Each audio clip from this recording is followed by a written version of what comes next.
রাজধানীর 50 পয়েন্টে automatic signal system চালুর নির্দেশ প্রধানমন্ত্রীর, সরাতে হবে ফিটনেসবিহীন যানবাহনও। চীনের সাথে সম্পর্ক দৃঢ় হলে নিরাপদ বোধ করে বাংলাদেশ, মন্তব্য ফখরুলের। বাণিজ্য যুদ্ধে ঢাকাকে পাশে চায় বেইজিং। শীর্ষ সন্ত্রাসী সুব্রত বাইনের সহযোগী বাপ্পি গ্রেফতার, 2 পুলিশ হত্যায় জড়িত থাকার অভিযোগ।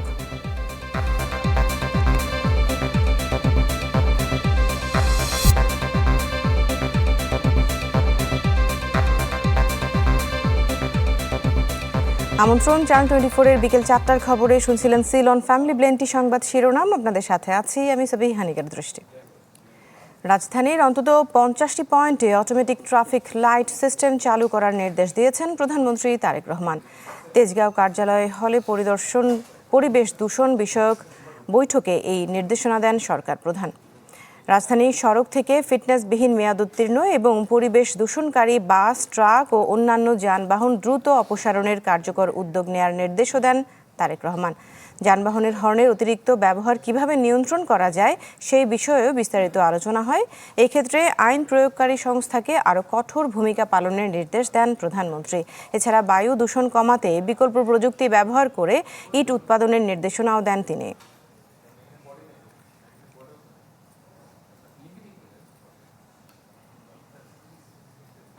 সরকারের 5 মাস পূর্তি উপলক্ষে তেজগাঁওয়ে প্রধানমন্ত্রীর কার্যালয়ে সংবাদ সম্মেলন হচ্ছে। আমরা সরাসরি সেখানে চলে যাচ্ছি। সংবাদ কর্মীদের উদ্দেশ্যে এই বার্তা, যারা জনপ্রশাসনে রয়েছেন বার্তা, যারা সমাজে রয়েছেন সবার জন্য একটা বার্তা, সেটি হচ্ছে আপনারা যার যা ইচ্ছা যে দল করেন, কিন্তু আমরা দেশের জন্য কাজ করছি, সমৃদ্ধ বাংলাদেশ গঠনের জন্য কাজ করছি।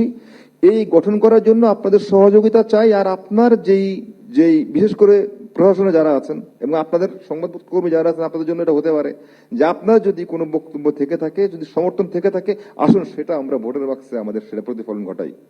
আপনি প্রতিফলন ভোটের বাক্সে ঘটান, আপনি তো কাউকে না কাউকে সাপোর্ট করতেই পারেন, আপনি সেটা ঘটান। তো উনি এই কথাটা বলেছেন। আরেকটা কথা বলেছেন এই পার্লামেন্টে, উনি একটা ছড়াও বলেছিলেন, আপনি দেখেছেন কিনা, যে সকালে উঠে আমি মনে মনে বলি সারাদিন আমি যেন ভালো হয়ে চলি। আমি একটা কথা বলি আপনাদেরকে, আপনি কিছু মনে করবেন না, সংবাদ সম্মেলনটা মনে হয় একটু ডিফারেন্ট হচ্ছে, তারপরেও আমি আমার মনে হয় কথাগুলো আপনাদের কাছে বলতেই চাচ্ছি, যে এই যে সকালে উঠে আমি মনে মনে বলি সারাদিন আমি যেন ভালো হয়ে চলি, মাননীয় প্রধানমন্ত্রী যে সংসদেই কথাটি বলেছেন, কেন বলেছেন? এটি কি একটি বার্তা নয়? এবার আমরা খেয়াল করি তো, আমরা কয়টা পত্রিকায়, কয়টা টেলিভিশনে এই কথাটা নিয়ে আমরা নিউজ করেছি। এই কথাটা কি উনি ওখানে কি আবৃত্তি করেছেন? ওটা কি একটা ছড়াটা কি আবৃত্তি করার জন্য বলেছেন? এইটা নিয়ে কি আমরা কথা বলেছি? আমরা সেটা না বললে প্রত্যেকটা, এই জন্য যদি আসলে আমাদের প্রত্যেকের উদ্দেশ্য স্বচ্ছ হয়, আপনারা যারা সংবাদকর্মী, সরকারে যারা রয়েছেন, প্রত্যেকের উদ্দেশ্য যদি স্বচ্ছ হয়, তাহলে আমরা দেখবেন আসলে একসঙ্গে। প্রধানমন্ত্রীর তেজগাঁও কার্যালয়ে সংবাদ সম্মেলন হচ্ছে, আমরা সেখানে সরাসরি ছিলাম। বাণিজ্য যুদ্ধে বাংলাদেশকে পাশে চায় চীন, এই কথা বলেছেন স্থানীয় সরকার মন্ত্রী Mirza Fakhrul Islam Alamgir.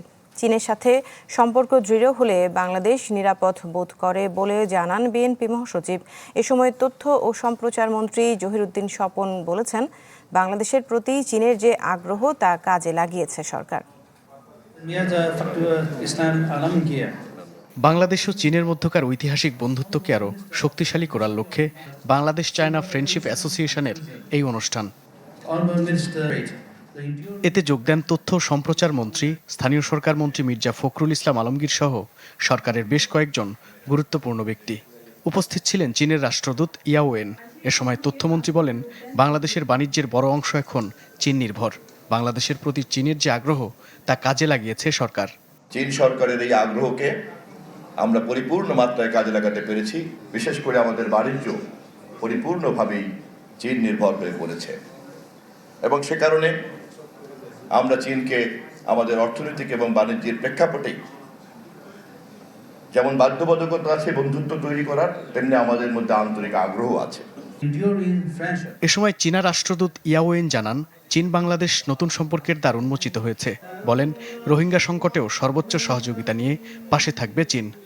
As for Rohingya issues, China is still committed to work for Bangladesh, Myanmar to sit down to find the solution for the repatriation of these Rohingyas. And China is ready to help, to facilitate, to find an arrangement. স্থানীয় সরকার মন্ত্রী মির্জা ফখরুল ইসলাম আলমগীর বলেন, চীনের সাথে বাংলাদেশের সম্পর্ক এখন সর্বোচ্চ পর্যায়ে। বাণিজ্য যুদ্ধে চীন যেমন বাংলাদেশকে পাশে রাখতে চায়, ঢাকাও বেইজিংকে পাশে চায়। গোটা পৃথিবীতে চীনের যে রাজনীতি, সেই রাজনীতির দিকে কিন্তু আমাদের মতো দেশগুলো, যারা আমরা একটু কম শক্তিশালী, দুর্বল, আমরা কিন্তু একটা বাধ্য হয়েই আমরা কিন্তু তাদের দিকে যাচ্ছি। ফর ব্যবসা, বাণিজ্য, আমাদের সিকিউরিটি, সব প্রশ্নে আমরা যাচ্ছি চীনের দিকে। আমরা অত্যন্ত নিরাপদ বোধ করি যখন চায়নার সঙ্গে আমাদের সম্পর্ক দৃঢ় হয়। এই কথাটা আমি চীন বাংলাদেশ পারস্পরিক সম্পর্ক আরও দৃঢ় হবে বলে আশা প্রকাশ করেন বক্তারা। মাহবুবুর রহমান, চ্যানেল 24, ঢাকা। শীর্ষ সন্ত্রাসী সুব্রত বাইনের ঘনিষ্ঠ সহযোগী তানিম রেজা বাপ্পিকে গ্রেফতার করেছে পুলিশ। হত্যাসহ 7 মামলা থাকলেও এর আগে কখনো গ্রেফতার হয়নি বাপ্পি। এছাড়া তার বিরুদ্ধে 2003 সালে মালিবাগে 2 পুলিশ হত্যায় জড়িত থাকার অভিযোগ রয়েছে। 2025 সালের 27 মে শীর্ষ সন্ত্রাসী সুব্রত বাইনকে গ্রেপ্তার করে সেনাবাহিনী। সে সময় গ্রেপ্তার করা হয় তার ঘনিষ্ঠ সহযোগী মোল্লা মাসুদ, শুটার আরাফাত ও শরীফকে। 24-এর 5 আগস্টের পর আধিপত্যের দ্বন্দ্বে একের পর এক হত্যাকাণ্ডে নাম আসতে থাকে আন্ডারওয়ার্ল্ড সদস্যদের। এসব ঘটনায় বেশ কয়েকজন গ্রেপ্তার হলেও ধরাছোঁয়ার বাইরে তালিকাভুক্ত সন্ত্রাসীরা। শুক্রবার রাতে রাজধানীর কমলাপুর থেকে গ্রেপ্তার করা হয় শীর্ষ সন্ত্রাসী সুব্রত বাইনের ঘনিষ্ঠ সহযোগী ও তার অস্ত্র ভাণ্ডারের অন্যতম নিয়ন্ত্রক হিসেবে পরিচিত তানিম রেজা বাপ্পিকে। যদিও পুলিশ বলছে বাপ্পি কার অধীনে কাজ করত তা তদন্তের পর বলা যাবে। বাপ্পির অফিসে তাদের এই যে শুটিং ইনসিডেন্ট বা বিভিন্ন চাঁদাবাজির যে সমস্ত ঘটনাগুলি ঘটিয়েছে, মানে তাদের অস্ত্র আছে, তাদের সহযোগীকে তারা কার আন্ডারে কাজ করতেছে, এগুলি আমরা বিস্তারিত তদন্ত করে দেখতেছি। বাপ্পির নামে হত্যা চেষ্টা সহ 7টি মামলা রয়েছে। এত মামলা থাকার পরও এর আগে কখনো গ্রেপ্তার হননি বাপ্পি। অভিযোগ রয়েছে 2003 সালের 15 মে মালিবাগে গোলাগুলিতে 2 পুলিশ হত্যায়ও জড়িত এই বাপ্পি। সে দীর্ঘদিন ধরে মতিঝিল, সবুজবাগ এই বেল্টে সে এই কার্যক্রমগুলি চলমান রেখেছিল, সন্ত্রাসী কার্যক্রমগুলি। রিমান্ডে আনবো, তাকে আরও ব্যাপক জিজ্ঞাসাবাদ করব, কোথায় কোথায় কী ইনসিডেন্ট ঘটিয়েছে, তার অ্যাকমপ্লিসেস যারা আমরা গ্রেপ্তার করেছি তাদেরকে সহ। তো আশা করি আরও অনেক তথ্য আমরা পাবো। এদিকে প্রায় 2 মাস পেরিয়ে গেলেও শীর্ষ সন্ত্রাসী টিটন হত্যায় কাউকে গ্রেপ্তার করতে পারেনি আইনশৃঙ্খলা বাহিনী। যদিও পুলিশের দাবি আসামি ধরতে সার্বক্ষণিক কাজ করছেন তারা। কোন সংস্থার ঠিকাদার, এইটার কোনো অথেন্টিক। সুলতান মাহমুদ আরিফ, চ্যানেল 24, ঢাকা। হাম উপসর্গে দেশে আরও 4 জনের মৃত্যু হয়েছে। 24 ঘন্টায় হাম উপসর্গে রোগী শনাক্ত হয়েছে মোট 773 জন। এক বিজ্ঞপ্তিতে এই তথ্য জানায় স্বাস্থ্য অধিদপ্তর। বলা হয়, গেল 15 মার্চের পর থেকে এ পর্যন্ত নিশ্চিত হামে 95 জনের মৃত্যু হয়েছে। একই সময়ে সন্দেহজনক হাম রোগের মৃত্যুর সংখ্যা 689। এখন পর্যন্ত নিশ্চিত হাম রোগী 14,318 জন। এছাড়া সন্দেহজনক হাম রোগীর সংখ্যা 1,16,710। এ পর্যন্ত হাম সন্দেহে হাসপাতালে ভর্তি হয় 99,249 জন। এর মধ্যে ছাড়পত্র পেয়েছেন 95,529 জন। মা বাবার মধ্যে তালাকে বিরোধ চলছে, এমন অবস্থায় সন্তানের কি হবে? তার খরচই বা কে চালাবে? এমন প্রশ্নে এক ঐতিহাসিক রায় দিয়েছেন হাইকোর্ট, যেখানে বলা হয়েছে মা বাবার মধ্যে বিরোধ থাকলেও সন্তানের ভরণ পোষণের দায়িত্ব বাবার। সমাজ ও অপরাধ বিশেষজ্ঞ ডক্টর তৌহিদুল হক বলেন, সম্পর্ক শেষ হলেই দায়িত্ব শেষ হয়ে যায় না। সম্পর্কের শেষেও তাই সম্মান ধরে রাখাটা জরুরি। বর্তমান সমাজে বিয়ে ভাঙার গল্পগুলো অনেকটা শেষ হয় নৃশংসতা দিয়ে। মেনে নিতে না পারা থেকে শুরু করে নানাবিধ স্বার্থের দ্বন্দ্বে যখন বিয়ে নামক প্রতিষ্ঠানটি ভেঙে যায়, তখন এর সবচেয়ে বড় ভিকটিম হয় সন্তানেরা। কখনো কখনো সন্তানের ভরণ পোষণ নিয়ে গড়িমসি করে বাবারা। শেষ পর্যন্ত এ যাত্রা গড়ায় আদালতের চার দেয়ালে। নিজেদের একান্তে কাটানোর সময়গুলো বিচারের পাল্লায় ওঠে। এমন সংসার ভাঙার এক গল্পে গেল সপ্তাহে হাইকোর্ট একটি রায় দিয়েছেন, যেখানে বাচ্চার ভরণ পোষণের বিষয়টি উঠে এসেছে। হাইকোর্ট সাফ জানিয়ে দেন, মা বাবার মধ্যে তালাকের বিরোধ থাকলেও নাবালক সন্তানের ভরণ পোষণ একটি স্বাধীন ও স্বতন্ত্র আইনগত অধিকার। নাবালক সন্তানের ভরণ পোষণ একটি স্বাধীন ও স্বতন্ত্র আইনগত অধিকার। মা বাবার মধ্যে তালাকের বিরোধ থাকলেও সন্তানের ভরণ পোষণ বন্ধ করার কোনো সুযোগ নেই। শুধুমাত্র মৌখিক তালাকের দাবি করে স্ত্রীর ভরণ পোষণ বন্ধ করা বা সন্তানের ভরণ পোষণ বন্ধ করার কোনো সুযোগ নেই।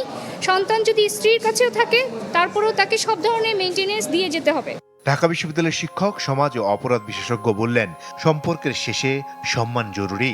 সন্তান তো দোষী নয়, তার অধিকার তাকে বুঝিয়ে দিতে হবে। এক্ষেত্রে হাইকোর্টের রায়টি মেনে চললে অনেক কিছুর সমাধান দেখছেন তিনি। সকল পিতার যে আর্থিক সংকট আছে তা না, কিন্তু দায়িত্ব পালনের ক্ষেত্রে তার একটা মনস্তাত্ত্বিক সংকট আছে, যে তিনি এই সম্পর্কে যেহেতু নেই, তিনি আর সন্তানের ভরণ পোষণের জায়গাটাও নিতে চান না। এখন এই যে হাইকোর্টের যে নির্দেশ বা আদেশ, এটি প্রয়োজন আছে, কারণ যখন মানুষ সামাজিকভাবে কিংবা যে আইনি প্রক্রিয়ার মধ্য দিয়ে বিবাহ বন্ধনে আবদ্ধ হলো, কিংবা জন্মসূত্রে সন্তানের দায়িত্ব বা ভরণ পোষণ যখন একজন ব্যক্তি নিতে চান না, তখন আইনি প্রক্রিয়ার মধ্য দিয়ে এটা সম্পূর্ণ করতে হয়। সম্প্রতি সংসদে এক পরিসংখ্যান দিয়ে আইনমন্ত্রী জানান, দেশে বর্তমানে পারিবারিক আদালতে বিচারাধীন মামলার সংখ্যা ৭৪,০০০-এর বেশি, যার বেশিরভাগই যৌতুক ও ঘোরপোষ সংক্রান্ত। মাসুদুর রহমান, চ্যানেল 24, ঢাকা।